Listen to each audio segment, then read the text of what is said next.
So, hi guys, welcome back again for another um, elimination of arbitrary constant. So, ngayon, we are going to itatakal natin ngayon yung pinangako ko sa inyo, trigo naman tayo. Solve tayo ng trigo. So, in order to solve uh, this equation, kailangan natin dapat ano, kailangan na nating master yung derivation ng trigo identities. Dapat alam natin yung trigo identities para naman mapadali ang ating buhay dito sa pag-eliminate. So, yun, may isa tayong problem. Lang x, lalagyan na natin. So, x sine y plus x squared y equals to c. Ayan. So, tingin pa lang natin napakahirap na, no? Kasi i-eliminate natin trigo to. So, ang daming nating iisipin, no? So, madali lang to. So, ang gagawin lang natin dito is first, aalamin natin kung paano nga ba i-derive ito. Ayan. So, paano nga ba? So, alam naman natin ang derivation ng sine is cosine. So, meaning, we're just going to copy this. So, maging x cosine y multiply by y prime. Ayan. Plus sin y. Sin y. And then, meron tayong 1 dito. Sige, close, open bracket na lang natin para mas mukha siyang ayan, malinis. Tingnan. And then, i-add. So, plus, ano ba yung derivation nito? 'Di ba? Balikan niyo yung decal niyo. So, 'di ba ang derivation nito is ano ang derivation niyan? Kasi may y dito. So, ang gagawin natin sige nga. So, x squared, kakopy natin, no? 6x squared. So, x squared y prime, kasi nga dy over dx plus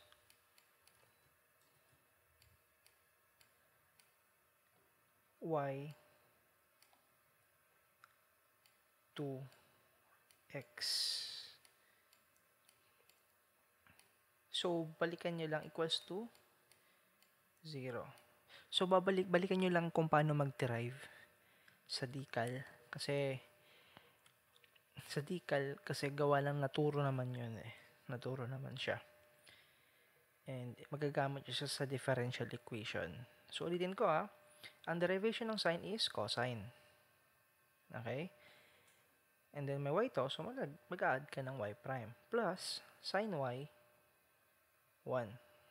Okay? Plus, open close bracket, ito, bakit x squared, diba? Bakit hindi 2x? Ika-copy mo siya. Para simple, pinakasimpleng explanation na lang to, kapag may ganito kayo nakikita, ang una-una yung gagawin, lalo na kapag elimination of arbitrary constant is, yes, derivation nito is imumultiply mo lang tong bababa mo lang itong exponent dito, or simply imumultiply mo lang siya Eh, 1 lang din to. So, 2 times 1 is 2. Kaya ano kasi 2x. And then, copy si y. So, bakit may y prime? Kasi separate sila. Para silang may y. Gets ba? X squared. Yan. Now, after that, ang gagawin na natin is i-combine natin yung mga like terms para madalian na natin itong isolve. So, simply, combine na natin sila, no? So, paano nang gagawin natin? Sige, pause muna tong video and then, check natin kung tama ba yung ginawa ninyo. Check nyo na lang kung tama ba yung ginawa ninyo or solve ninyo. Tinuro ko naman na sa inyo kung paano ang mag-eliminate ng arbitrary constant sa mga past videos. Pero ito, trigonometric lang to. So, anong next move natin? Sige nga. Anong next move natin?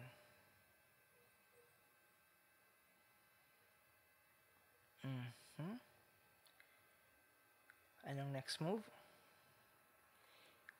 Combine like terms na natin. So, x, para mas malinis tignan, so x, y prime, okay, y prime, cosine y, plus, ito, combine like terms kasi natin, so x squared y prime, so, x squared y prime plus sin y plus 2xy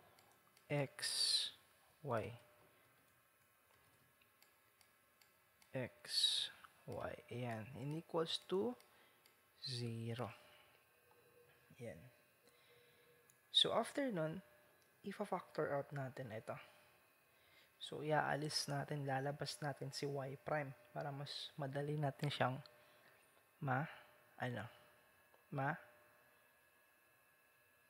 solve. Tama. So, napapansin nyo, di ba? Wala na yung constant na c. Wala na si constant. So, ang gagawin na lang natin dito is isi-simplify na lang natin. Ito, s to isi-simplify na lang natin. So, paano gagawin natin? Diba, sabi ko kanina, lalabas natin si y prime. So, basically, excuse me, basically, nangyari is y prime, lagyan natin ng bracket, ay, parenthesis na lang, y prime, x cosine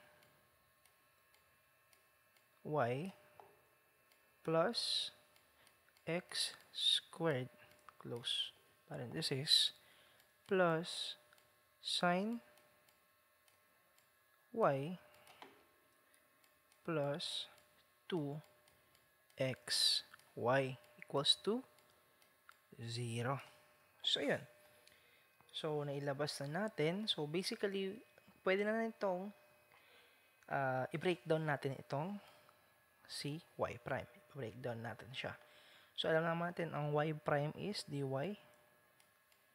all over dx. Then, copy lang natin. Ayan. X cosine y plus x squared plus sin y, bakit naman natin? Sin y plus 2xy equals to 0. So, anong next na gagawin na natin dito?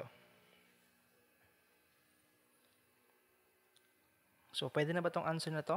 Pwede na to. Kung tutuusin, pwede na to. Pwede na to. Pwede na to. Pwede na to. Ayan. Kaso, syempre, may mga iba kasing instructor na or prof na mas preferred nila yung naka-simplify na answer. Bakit? Kasi nga, para matuto tayo ng simplification. So, anong next gagawin natin dun? Ang gagawin natin is, i-cross multiply lang natin. Or sabihin na natin, i-multiply natin sila both sides by dx. dx. So, basically, dito makakancel si dx, mag-add si dx dito. Yan. And then, dito rin. Mamumultiply si dx dyan. Okay? So, i-rewrite na lang natin siya as dy x cosine y plus x squared plus, so, sige, dx, sige, sin y dx plus 2xy dx equals to 0. So, may napapansin ba kayo na may like term? So, meron. Ito, si sin y dx siya kasi 2xy dx. So, ang gagawin natin, lalabas lang ulit natin si dx para ma-simplify. Kasi merong mga, ulitin ko, may mga instructor na hindi nila hindi nila tinitake as answer ang mga ganito. Pero may mga ibang instructor din naman na tinitake nila na pwede na to. Pero para lang natin, ilalabas na lang natin siya para mas malinis siya tignan. So, magiging dy x cosine y plus x squared plus ilalabas natin si dx. So, dx or, sige, mas ayusin na lang natin yung positioning nila. So, magiging x cosine y plus x squared. Bakit talaga ng x ko? Dito sa x squared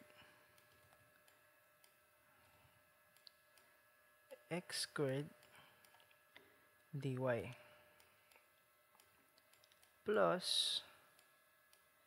open parenthesis sin y plus 2xy dx is equal to 0.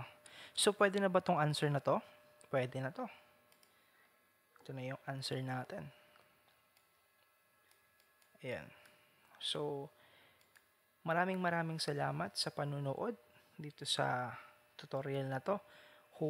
I hope na may naintindihan kayo. At kung may mga katanungan kayo, kindly subscribe, like, and share mo na to sa kaibigan mo.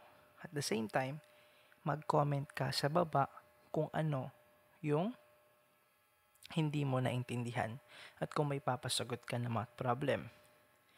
So, yun lang. Ulitin ko, ako nga pala si Sneo, and this is elimination of arbitrary constant. Maraming salamat sa panonood. Bye!